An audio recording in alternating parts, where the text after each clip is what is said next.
Gone are the days when an increase in petrol and diesel prices was announced every few months and opposition parties gathered together to stage a protest against it.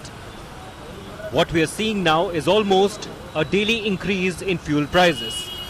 The trend started in June last year, when oil marketing companies started revising rates on a weekly basis. Today, fuel prices have touched an all-time high, and we are facing daily revisions from oil companies. Interestingly, while the retail prices have gone up, the price at which the fuel is sold to petrol pump dealers has come down drastically since 2013. The price of petrol charged to dealers during 2013 to 2014 was 47 rupees and 18 paise per litre, way more than the current charge of 37 rupees and 19 paise for the same litre. The government's effective tax rate on petrol in 2013 was at around 43%, and presently it is a little over 100%. For diesel, dealers had to pay 52 rupees and 68 paise per litre in 2013 to 2014, as against 37 rupees and 42 paise per litre in April this year. Despite the fall in global crude rates, diesel today costs 72 rupees and 21 paise per litre. There are only two options available.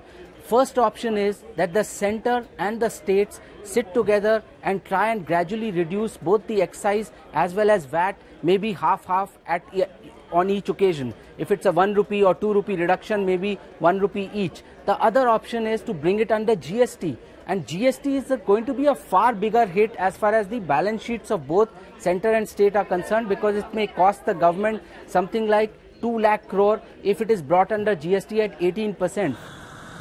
Despite a consistent drop in global crude oil prices ever since the Modi government came to power, fuel prices in the country were maintained at the earlier levels by successive hikes in the excise duty. Tax levied on fuel have stabilized government's coffers at a time when GST collections were less than expected.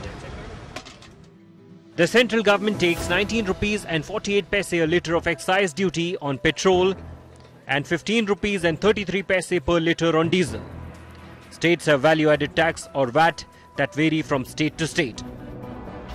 The fact that GST has not delivered the kind of taxes that the government was expecting may be the reason why the government is not able to reduce the excise as well as the VAT. But I don't think that's the reason why this has been introduced, or that it is a mistake as far as the government is concerned. GST will go on by itself, as well as the excise and VAT will also go on by itself.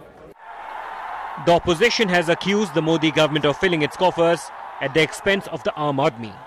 According to the Finance Ministry's revenue collection estimates, the central government expects to collect more than 2.579 lakh crores by levying taxes on the petroleum products by the end of this fiscal.